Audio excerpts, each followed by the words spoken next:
Toi qui écoutes ceci, si tu peux les distinguer, je t'encourage à réfléchir à ce que te font les couleurs, ce qu'elles provoquent en toi. Certaines couleurs peuvent tellement m'émouvoir que je souhaite que d'autres en profitent aussi. Alors, peu importe ce qui se trouve autour de toi, porte ton attention aux couleurs et réfléchis-y.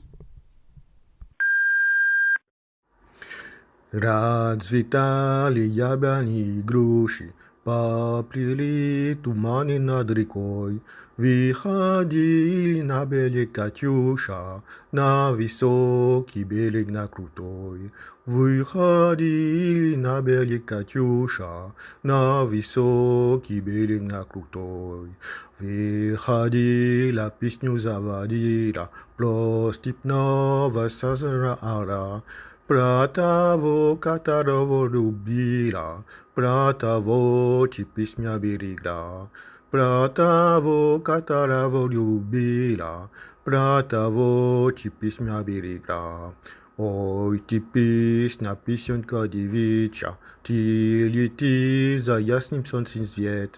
I bajcu na daňom pragariče, od Kaťuši передай привет. И бойцу на дальнем проганиче от Катюши передай привет. Пусть он вспомнит девушку простую, пусть услышит, как она поет. Пусть он землю бережет родную, а любовь Катюша побережет. Пусть он землю бережет родную, а любовь Катюша сбережет. Расцветали яблони и груши, поплыли туманы над рекой. Выходили на берег Катюша, на высокий берег на крутой. Выходили на берег Катюша, на высокий берег на крутой.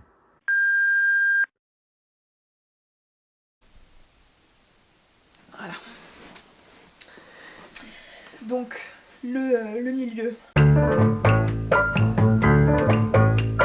Ladies and gentlemen, let me introduce me. Alors, j'en ai déjà parlé dans ma vidéo que j'ai faite sur la religion. Parce que du coup, j'ai parlé de ma religion à moi et de mon parcours dans la religion. Et c'était essentiel du coup de planter un peu le décor de là où on a grandi, donc qui est quand même la Haute-Savoie dans les années 90. Ouais, début 2000 pour moi, parce que... Mais moi, bon, on a quand même 50 décalages, donc forcément, c'est un peu plus tôt. Bon, déjà, c'est un milieu rural. Déjà, alors, c'est pas la grande ruralité. Non. Parce que ça reste... la Haute-Savoie, ça reste... ouais, on était dans une ville, une petite ville. Une ville de 10 000 habitants, quoi. 20 000. Il n'y avait pas 20 000 habitants à La Roche, franchement. C'est un milieu déjà de droite, catho. J'ai pas le souvenir que c'était du catholique intégriste. Ah non. En fait. Pourtant c'était très catholique, hein. Il y avait que des écoles privées. Putain, j'ai pas le souvenir de ça. Mais bon, après moi je suis partie, j'avais 10 ans. Non, et en plus t'as pas été au catéchisme, etc. Et en fait c'est vrai qu'on a eu une éducation de gauche, alors, gauche socialiste. Alors non. Non ? Non. Enfin non, parce qu'en fait... toi peut-être, mais en fait ouais on a 5 ans de décalage. Moi j'ai pas eu l'impression, enfin sur mes années d'adolescence et tout ça, les parents ils ont aussi changé d'avis sur le socialisme, sur le parti socialiste. Hein. Non, moi j'ai pas eu l'impression d'avoir une éducation PS, enfin si un petit peu ouais c'est sûr, mais c'est... Après peut-être que ce qui joue aussi c'est que moi dans la période que je vois au niveau politique, enfin de ça, maman elle était très investie dans le parti socialiste. Ça en vrai je trouve que maintenant c'est plus pareil. Les partis politiques en France ils sont plus... Enfin c'est plus comme ça en fait. Genre avoir sa carte à un parti c'est pas... Ça existe encore, je dis pas que ça existe pas, mais en vrai c'est plus tellement comme ça que les jeunes rentrent en politique. Ouais, c'est pas très en vogue en plus hein, pour non. Les partis. Alors surtout le parti socialiste. En vrai. On se demande encore s'ils existent. Où sont les socialistes? Est-ce que nous sommes bourgeois? Les bourgeois, c'est comme les cochons, plus ça devient vieux, plus ça devient bête. Non, on n'est pas des bourgeois. bourgeois, c'est pas ça. Moi, je pense, sur ma classe sociale, honnêtement, je suis de la classe moyenne supérieure. Je n'ai jamais eu de problème d'argent. Je parle pas forcément de maintenant, parce qu'en fait, maintenant, là, de toute façon, je suis en train d'arriver dans une nouvelle vie, en fait. Je sors de ma famille pour aller dans une autre C'est famille. l'émancipation financière. Qui est ma famille, en fait, bientôt. Enfin, j'ai pas de famille, mais j'ai pas une... Oui, mais famille, tu es en train de construire ta vie. je suis en train de construire ma vie, quoi. Donc je vais arriver dans une autre dynamique financière, tout ça, donc... Dans 5 ans, on en reparle de mon milieu social. Mais du coup, là, pour l'instant... moi je proviens d'une classe, on provient je trouve d'une classe voilà, moyenne supérieure. Peut-être qu'aujourd'hui si la famille était avec 4 enfants ça serait différent parce qu'il y a eu un appauvrissement de toute façon des classes sociales. Après ce qui caractérise aussi les classes sociales c'est pas forcément que le fric, c'est aussi le capital culturel, le fait que effectivement on a eu une éducation qui n'est pas passée que par l'école. Elle est passée aussi par le fait, par la culture qu'on nous a inculquée, par les musées, les livres, les films. On a fait des activités, on a fait de la musique. Enfin, je veux dire, je me souviens quand même qu'à 5 ans, j'allais déjà faire du solfège. Ça, c'est pas n'importe qui va faire ça. Ouais. Enfin non, on était confortable, ça c'est sûr. Je veux bien, en fait, de temps en temps, moi je dis que voilà, je suis une petite bourge, quoi. Mais en fait, c'est plus pour me moquer de moi parce qu'effectivement, je traîne avec des gens qui sont d'un milieu social plus bas que le mien. Donc c'est vrai que j'ai tendance souvent à me faire traiter de petite bourge. Et c'est pas... je le prends pas comme une insulte parce qu'en fait, je peux complètement comprendre... je peux comprendre cette appellation. Ouais, moi aussi j'ai pas de problème à me faire traiter de bourge ou même de bourgeoise rapidement dans la conversation. Par contre, si on parle plus profondément en fait du milieu social et même de toute la socio qui va derrière, enfin de tout ce que ça résulte, par contre là je remets le contexte. Je me fais pas passer pour ce que je suis pas par exemple en appuyant, je sais pas, sur le milieu social par exemple de nos parents à nous, par exemple à la base, voire même de nos grands-parents. Ouais, c'est ça. Ça, non. Je parle seulement du mien à partir du moment où je suis née. Je parlais de la famille que tu crées et de la vie que t'as. Et même si maintenant, par exemple, je suis confortable au niveau argent, ça reste que en fait je suis confortable. Pourquoi ? Parce que j'ai un bon salaire. Oui, mais t'as un bon salaire, pourquoi ? Parce qu'en fait, t'as des parents qui t'ont payé des études. Mais ça résulte. Voilà. C'est pas méritocratique en fait, en vrai. C'est plus un héritage. En fait, c'est vrai que quand je me regarde maintenant, j'ai pas l'impression que c'était à la sueur de mon front et que j'ai dû galérer pour arriver à la place où je suis en fait. En vrai, c'était plus dans la continuité en vrai. Et c'est normal. Mais par contre, j'ai pas d'apport financier autre que le salaire que je gagne en fait. Et c'est bien que ça soit confortable. Et en vrai, je le veux pour tous et toutes. Des bourgeois, c'est des personnes qui ont un apport financier en fait qui ne provient pas de leur travail déjà. Qui ont par exemple des terrains ou de l'argent qui fluctue sur un compte. C'est des gens qui ne font pas circuler l'argent en fait. Une entreprise, enfin un héritage qui rapporte en fait. T'as aussi le fait que c'est un réseau. C'est des personnes qui vivent en réseau, qui connaissent d'autres personnes riches, il y a un entretien de la richesse en fait. Ouais, il y a un entre-soi. Voilà. Et il y a aussi un héritage aussi. C'est des personnes qui sont riches depuis très longtemps. En fait, c'est pas que des gens riches les bourgeois. C'est aussi des gens qui ont un pouvoir en fait. Qui ont un pouvoir dans cette société, qui ont de l'influence sur les autres personnes, quoi. Parce que l'influence que tu peux avoir sur les gens, ça vient pas que de l'argent, quoi. Ça vient aussi de ton réseau, en fait. Les bourgeois, c'est comme les cochons, plus ça devient vieux, plus ça devient...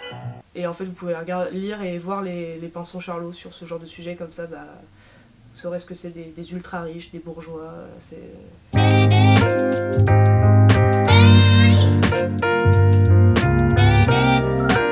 Moi, la famille, ce que ça a fait sur moi, le fait d'avoir 3 frères et sœurs, c'est que moi, ça fait à peu près 1 an et demi que je suis stabilisée avec des amis qui sont que j'estime être de bons amis, que j'ai pas envie de quitter, etc. quoi. Avant ça, j'ai toujours eu des amis que à chaque année je renouvelais un peu, quoi. J'ai pas d'amis d'enfance en fait, moi. Plein de personnes avec qui je n'ai absolument pas gardé contact, et le peu de personnes avec qui j'ai un peu gardé contact sur les années, maintenant je ne leur parle plus parce que je leur parle plus quand c'est perdu de vue, ou alors j'ai plus Oui. envie de leur parler non plus, quoi. Quand ça fait des années que t'as pas vu Mm. quelqu'un, c'est compliqué de garder contact. C'est ça. Mais j'ai plus envie de leur parler, quoi. Et c'est pas dû que au fait que j'ai bougé de région et tout ça, en fait. C'est pas que ça. C'est en fait aussi le fait que, je sais pas, ma famille, elle m'a toujours suffi, quoi. Enfin, genre, ma meilleure pote, c'est ma sœur, voilà. C'est con. Mais non, mais ça fait que toi, par exemple, t'es la meilleure relation à distance que j'ai jamais eue. Toi, t'es la preuve, en fait, que c'est pas... que tu peux être amie à distance et tout ça, en fait. Alors oui, t'es ma sœur, donc les gens, ils diront, oui, mais du coup, vous vous retrouvez en repas de famille et tout ça, tu vois. Mais en fait, non, on se voit au-delà des repas de famille. Et puis tant mieux qu'on se voit dans les repas de famille, ça les rend moins chiants. Je sais pas comment dire ça, en fait, mais en fait, la famille, ça crée une stabilité émotionnelle, chez moi, qui fait que... voilà, c'est des gens que je peux contacter n'importe quand... n'importe quelle heure, quand j'ai besoin de soutien, ils sont là. Et en fait, du coup, j'ai pas besoin de trouver ça chez mes amis, en fait. Ce qui fait, du coup, que j'ai moins d'attache aussi à mes amis. Parce que chez eux, en fait, je recherche pas forcément ça. J'en ai moins besoin. Un pilier qui est là, quoi C'est ça. qu'il arrive, en fait. C'est ça. Ouais.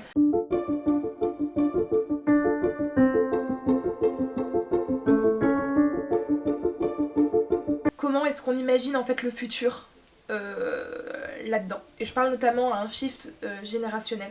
Donc, shift générationnel, je m'explique, c'est-à-dire le fait que nos parents deviennent les grands-parents et que nous, du coup, on devienne les parents slash... la génération, entre guillemets, la nouvelle génération pilier, quoi. En fait, on va prendre la place de nos parents, que nos parents ont actuellement dans la place de la famille éloignée. Moi, Et un autre truc aussi, c'est la distance. Parce que du coup, on a parlé de la distance, là. ouais. Et du coup, bah, on est quand même, à l'heure où on tourne cette vidéo, on est quand même aux quatre coins... De la planète. non, pas de la planète. Bon, les 4 enfants sont éloignés, quoi. Ouais. Voilà. Éloignés des uns des autres. Ceux qui sont les plus proches, c'est moi et Germain, et on n'est jamais allés se voir mutuellement. Premièrement, c'est normal. Moi, je suis encore... je suis pas étudiante en fait cette année, mais bon, je suis encore pauvre, voilà, j'ai pas d'argent. Je fais pas de voyage comme ça, là, non, ça je fais pas trop. Après, je vais te voir à Berlin, ouais. Mais c'est quand même plus funky d'aller à Berlin plutôt que d'aller à Toulouse, quoi. Voilà. Bon, Toulouse, je dis rien sur Toulouse, hein. Il y a Je tous dis les rien sur Toulouse. C'est super Toulouse.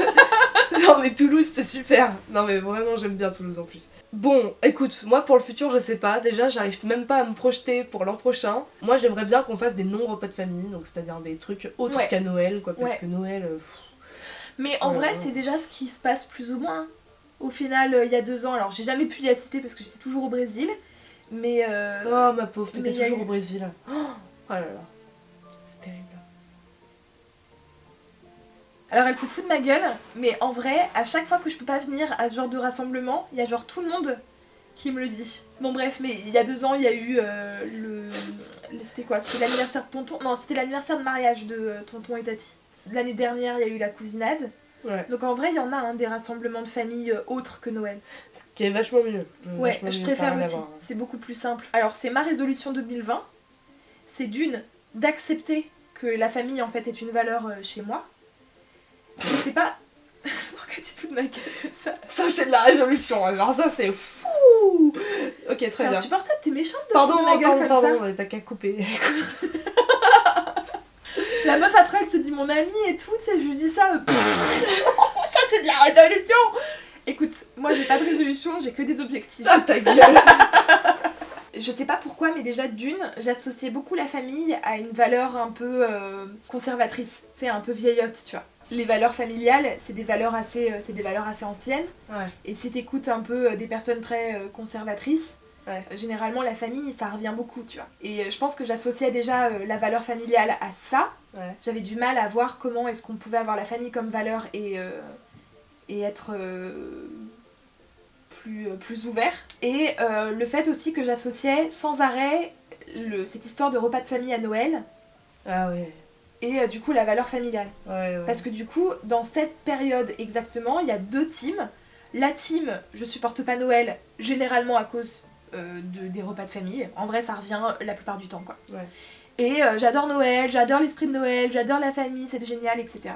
Et du coup, j'avais l'impression que du coup, si t'aimais pas les repas de famille, à Noël, ce qui est mon cas, et du coup, tu peux pas prétendre à avoir une valeur familiale forte. Ce qui est en soi faux. Parce que les repas de famille, et en plus je le sais très bien pourquoi les repas de famille à Noël c'est chiant, parce que tout le monde est fatigué, parce qu'il fait noir, parce qu'il fait froid, parce qu'on mange trop. Effectivement, tu vois, une cousinade dans la maison familiale de la grande-tante, c'est plus tranquille. En été, donc du coup à l'extérieur. Et il n'y a pas en plus tout ce truc là avec les cadeaux, la tradition, les machins, les trucs qui rajoutent une pression quand même. Moi ça me met une angoisse de faire des cadeaux à tout le monde à Noël. Oh là là, quelle angoisse. Alors que moi, j'aime bien faire des cadeaux. Par contre, moi j'ai une angoisse au niveau de l'ouverture des cadeaux. Mais oui, parce que je suis une personne cadeau. Oui. Donc en fait, si j'ai la sensation que le cadeau il est bâclé, pour moi je l'interprète comme un signe de non-amour, tu vois. En fait, le nombre de cadeaux que j'ai jetés en plus. Mais genre direct. Moi, tous les cadeaux inutiles et tout là. Elle va me citer les cadeaux que j'ai. Mais non, mais trop pas. Mais toi, tu fais des bons cadeaux puisque justement, tu réfléchis un peu, tu vois. Mais c'est vrai quoi. Genre, on ferait pas des cadeaux inutiles quoi, putain. Oui, donc du coup. Tu veux envoyer un texto ? Non, c'est maman qui nous a envoyé un message. Oui, donc du coup, voilà, accepter la famille comme valeur. Et du coup, prendre... en fait, depuis que j'ai ça en tête, je suis moins en résistance, tu vois. D'accord. Genre, même dans ma projection future, c'est-à-dire que je me dis, en fait, oui, j'aimerais revenir plus proche pour que ça soit plus facile, en fait, d'aller voir la famille, en fait.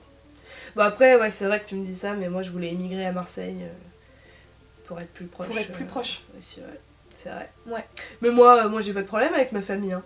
Juste les repas de famille, ça me gaffe, quoi, c'est tout. Pareil que toi, quoi. Enfin, ça... Ouais, si, non, après, mais moi, c'était vraiment l'association que j'en faisais, hein, de la valeur familiale. Ah ouais, non, mais moi, trop pas. Non, moi, les repas de famille, c'est un truc, mais... D'ailleurs, en fait, voilà, j'annonce, je ne viendrai plus à aucun repas de famille. Ça me saoule. Ne me faites plus de cadeaux, pas de problème. En fait, ce que je me suis dit aussi, c'était qu'avec ce shift-là générationnel, ouais. Ça sera plus facile. Oh, mais tu rêves. Oh là là, mais c'est sûr que non. Termine ta phrase, je suis sûre de ce que t'allais dire.